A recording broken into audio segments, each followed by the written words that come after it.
Welcome to Comic Power.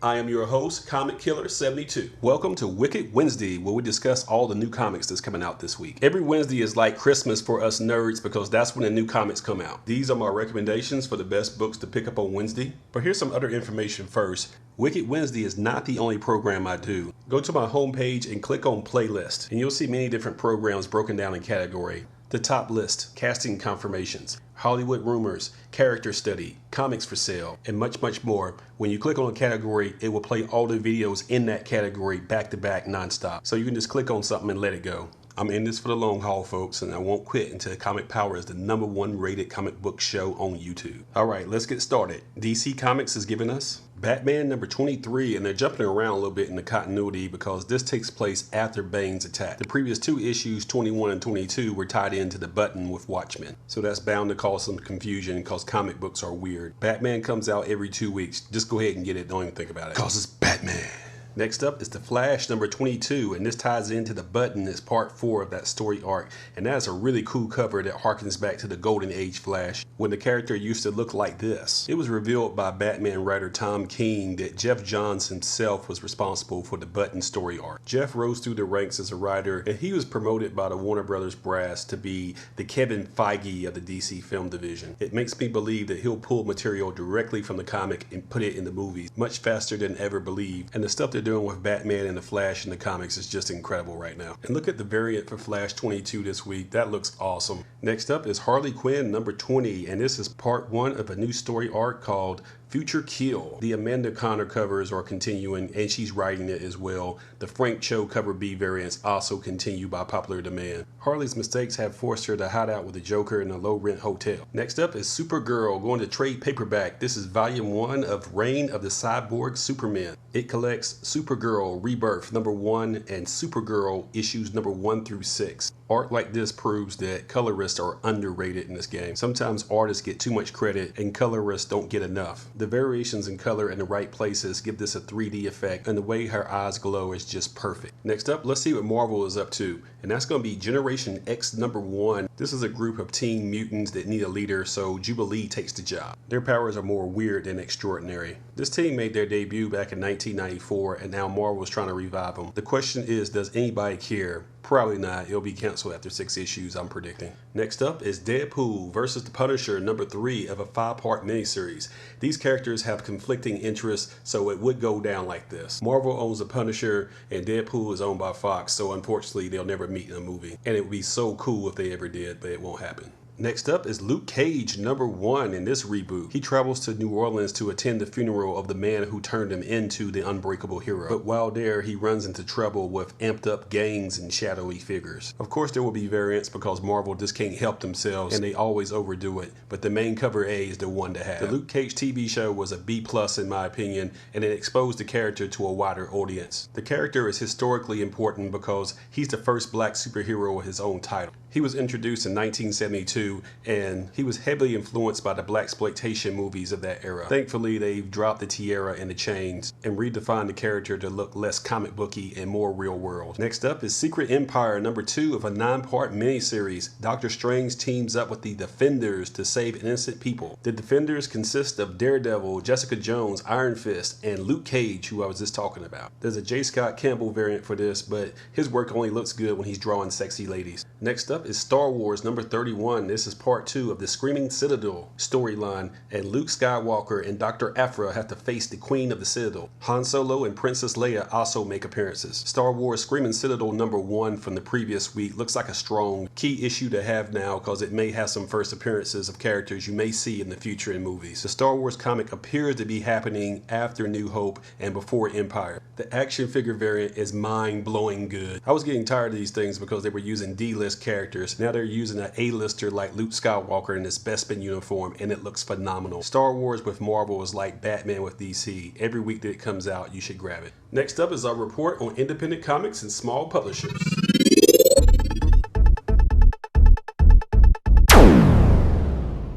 First up is Animosity number 7 from Aftershock. Aftershock is similar to Image in that it's creator owned. The creators own their intellectual property. Aftershock is just a distributor for them. This publisher made their debut in 2015, and Animosity is their first true hit. It's a story of a dystopian future where the animals come awake and start talking and take revenge against their slave masters, which are humans. Next up is World Reader number 2, also from Aftershock Comics. Will this be their second hit comic? It's too early to tell right now, but World Reader is the story of a woman who travels to dead planets. She talks to the ghosts of the dead worlds to find out what happened to them and what's killing the universe. Next up is Equilibrium number 3 from American Mythology Productions. It's a comic based on the movie of the same name from the early 2000s. It starred Christian Bale before he became Batman, and the movie wasn't a box office hit, but it has a cult following about it. It's a dystopian action political science fiction thriller that probably just went over people's heads at the time, but would make plenty of sense if it was released today. I advise you to go ahead and dig it up on Amazon Prime.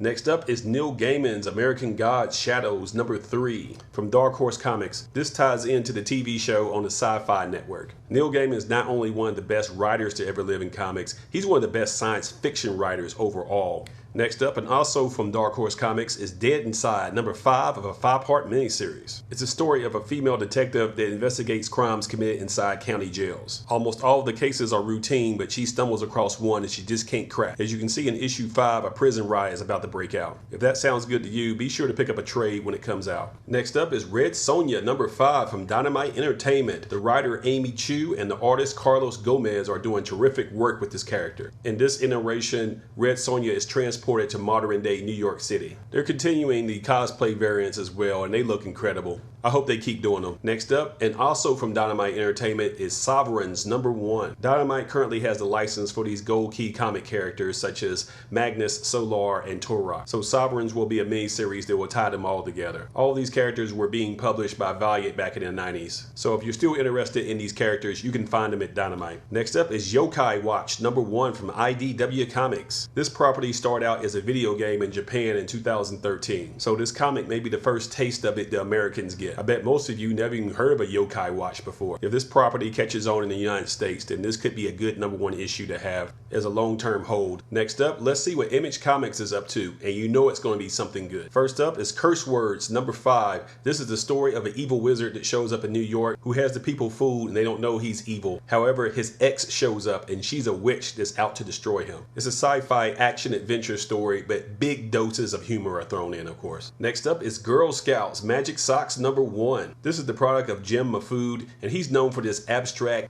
acid artwork. Girl Scout spelled G-R-R-L Scouts. It's not a new property. It's something he already owns. He's just bringing the image. So don't chase after this thinking it's a first appearance. But it will expose his work to a bigger audience being on Image. Next up is Horizon number 11. This is one of the best science fiction space books that you missed. About a female soldier that must protect her planet from invaders, and those invaders are humans from Earth. If you jump in now, you're not going to have any idea what's going on. So go out there and find a trade of the first 6 issues. Next up is Low number 18, and this is a masterpiece of science fiction from Rick Remender. Way before he did Seven to Eternity, he did books like this and Tokyo Ghost. Finally, Rick Remender is getting his due. He's been doing this stuff for a very long time and at a very high level. You probably need to find a trade of this as well so you can catch up on what's going on.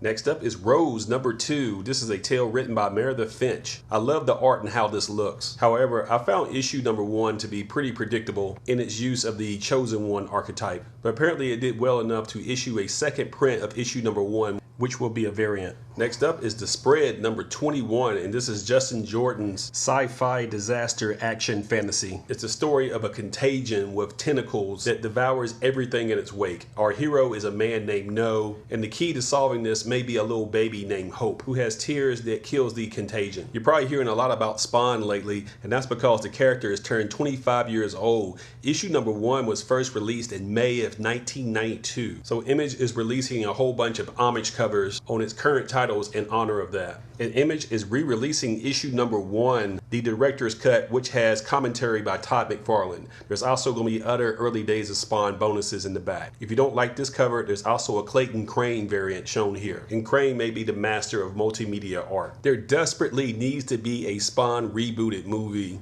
Allegedly, the delay is because Todd McFarlane wants to direct it. No studio is going to fork over $100 million for an inexperienced director to direct a movie for the first time. Todd owns the property, so he can do whatever he wants, but you're killing us, Todd. You're killing us. There was a 1997 live-action Spawn movie starring Michael J. White as Al Simmons, aka Spawn. It had a weak script and lousy CGI by today's standards, so 20 years later, we're due a reboot. By the way, issue number 273 of Spawn drops this week, with a new villain called the Soul Crusher. Next up is the speculation pick of the week.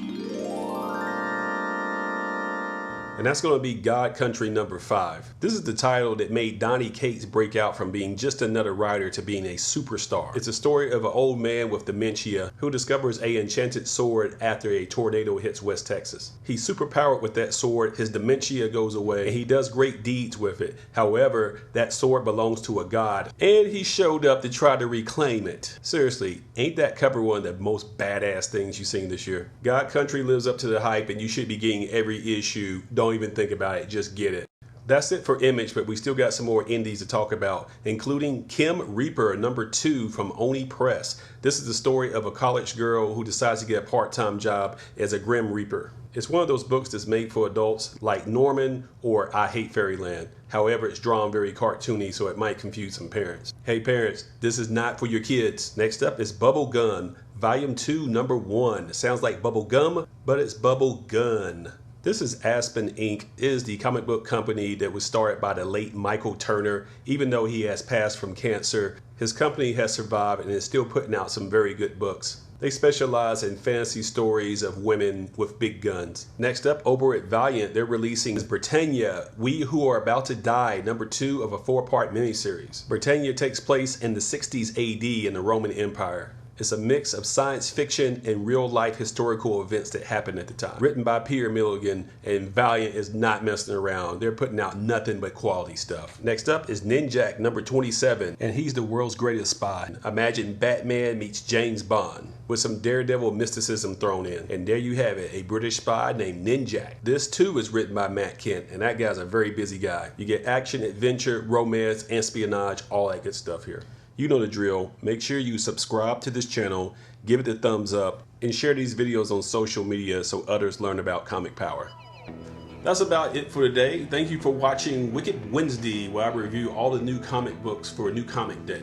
Be sure to follow my blog at comicpower.net.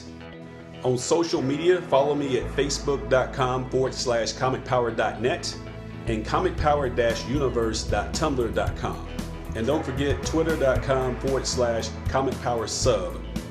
I also sell comics on eBay at this link. This is Comic Killer 72 for Comic Power saying bye-bye.